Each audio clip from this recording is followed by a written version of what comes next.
So thank you so much for making time to speak with me on the podcast. You're very welcome. Let's start with a bit of an introduction, if we could. Sherry, do you want to let folks know who you are and where you're coming from?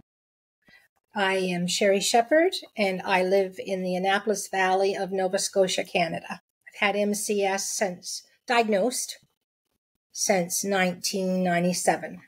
Thank you. Adelia? I'm Adelia Shepherd. I'm Sherry's daughter. I remember growing up with her being very ill. We are in a much better place than we were. Yeah. Okay. Well, thank you so much. So, Sherry, do you want to take us back to when it was when you got ill? 1991. I associated it at the time to stress because I had small children. I was working full time. I was studying some courses at Acadia as well. And my father was dying of cancer. And I had a very abusive boss. So I just attributed it all to stress. And then I was officially diagnosed in 1995 by Dr. John Mollett in Ottawa and Dr. Bruce Elliott in Dartmouth, Nova Scotia. And then I entered into the Nova Scotia Environmental Clinic in 1997 with an official diagnosis as well from there. Like I said, my workplace was very abusive with our supervisor, not just myself, but others as well.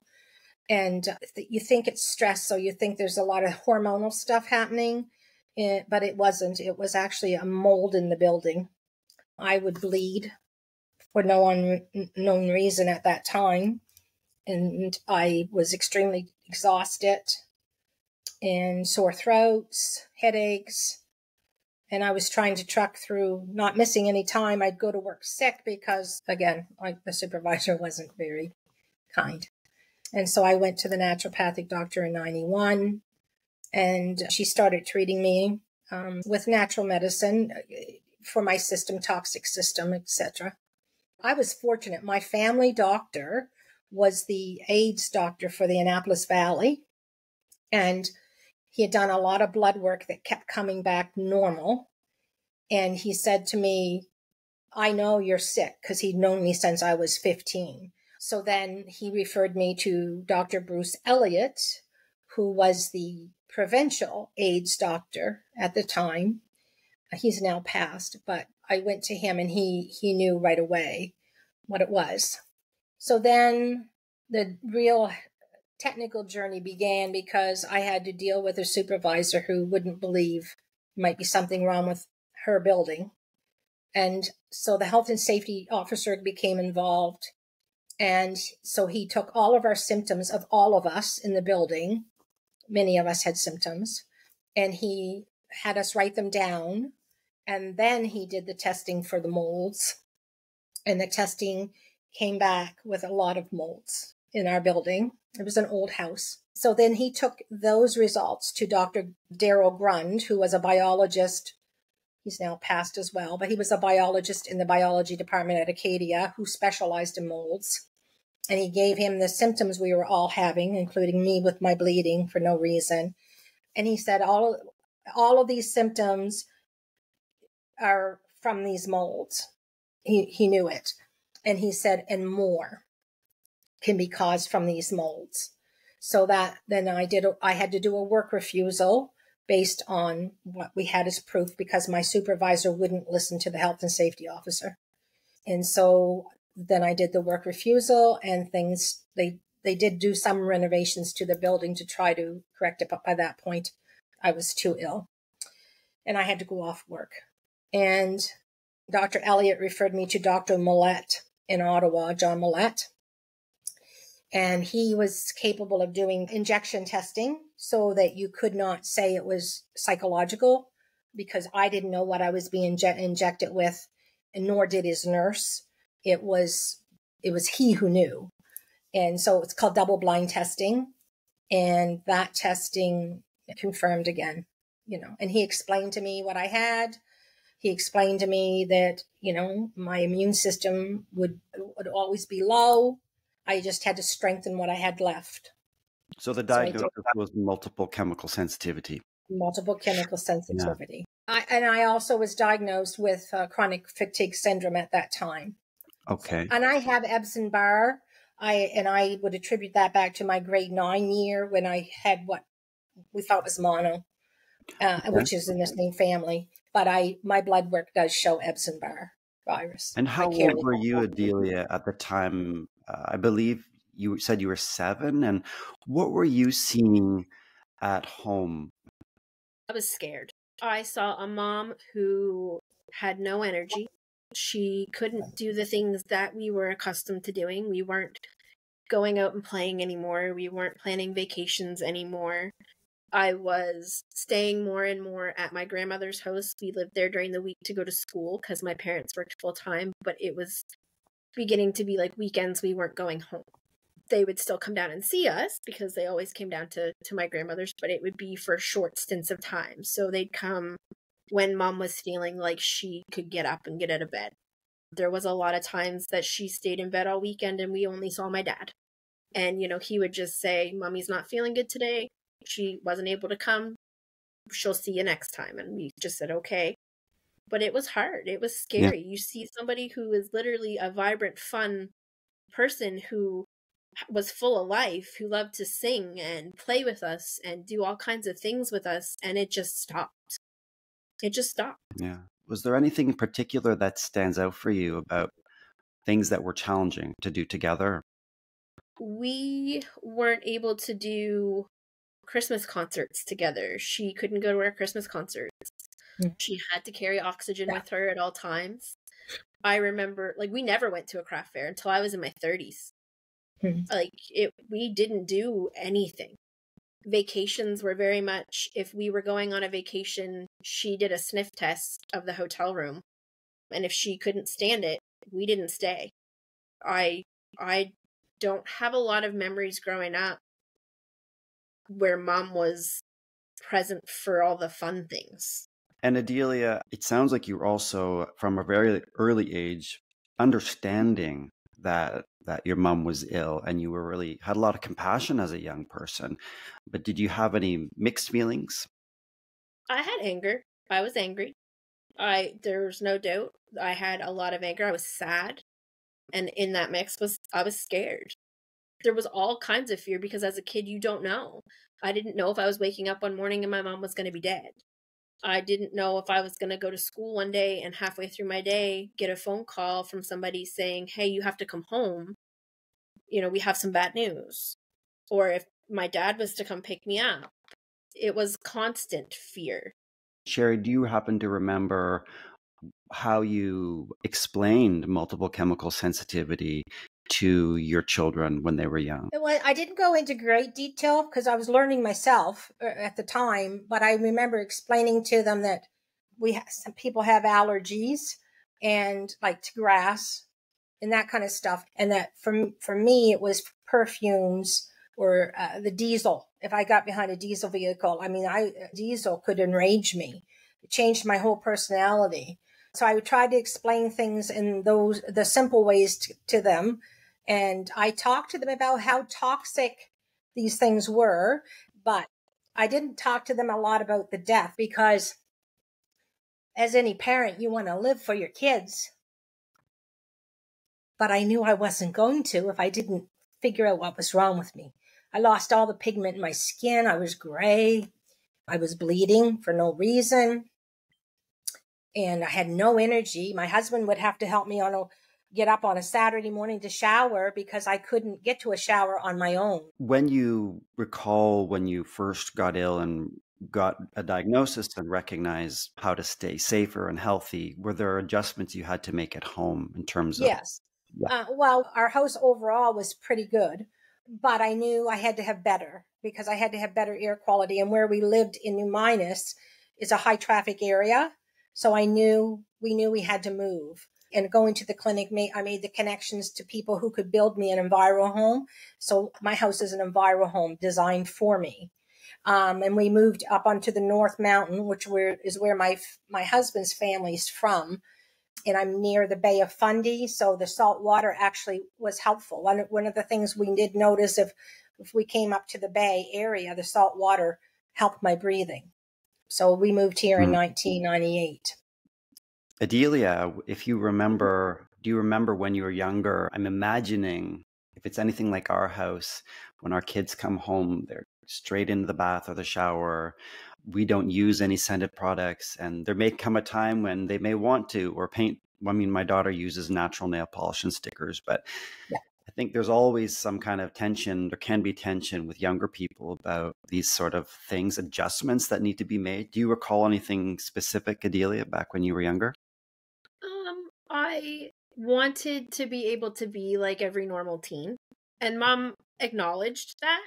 That was one of the things that we would talk about. She would acknowledge, I understand that you may want to do this, but this is my reality, and we can't, because I respected my parents, did what was asked. So we had no scented shampoos. That was, I think, the hardest thing, because we went from being kids being able to use like the fun kid shampoos to using unscented, more natural products that just didn't do what we thought was what was supposed to be done. And so that, I think, was a bigger shock. The laundry part, like the laundry detergents and not using the scented laundry, that wasn't as big of a deal to me.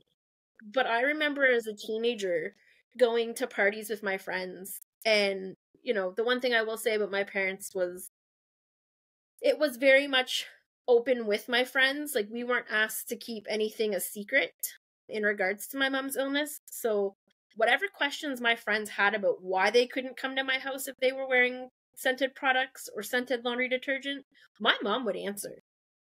And I think that was a big thing, because they were learning right along with me, because I didn't always know the answers to why they couldn't, so I'd ask. But I think some of the biggest issues that we found, or I saw, was that like we would go to family functions and Mom would have to be left out, because my dad's family either didn't believe she was really sick or didn't believe that the scented products were what made her sick. So my mom wouldn't go to dinners at my grandparents' house, and we were all very close. My cousins and I were extremely close. We'd sit in a hallway and eat a meal together and not think anything of it, with all of our feet touching. There's a lot of them in the family. There is. So for me, it's like I was being respectful, but I also was very much an advocate for my mom at a young age. So like, if you were coming to my house, you weren't wearing what you thought you were wearing, because you weren't coming if you wore scents. And if you did come, you were showering when you got to my house, because you weren't going to smell in my house, because you weren't going to make my mom sick.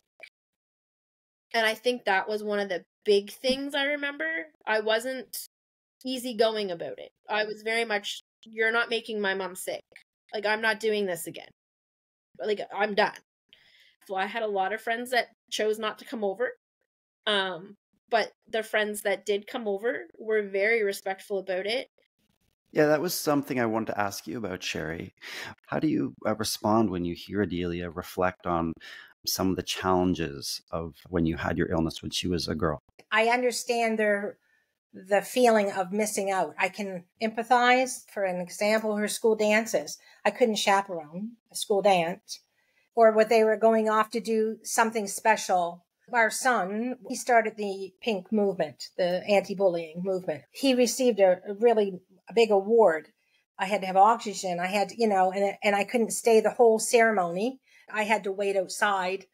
So I understand that feeling of missing out, because she was missing out and I was missing out. So you have to try to make it up in other avenues that you can. I understand. Adelia, these days you have two children, and Sherry, you maintain a connection. Adelia, what kind of adjustments do you make in order to ensure that you can continue to be in touch with your mother? So our whole household is scent free. We don't use chemical cleaning agents. We talk to the girls, and we explain why, they can't have the same things everybody else does. Like scented markers. Scented markers is a big one. They like to color. And so we've had to say, Nanny can't have those. Nanny can't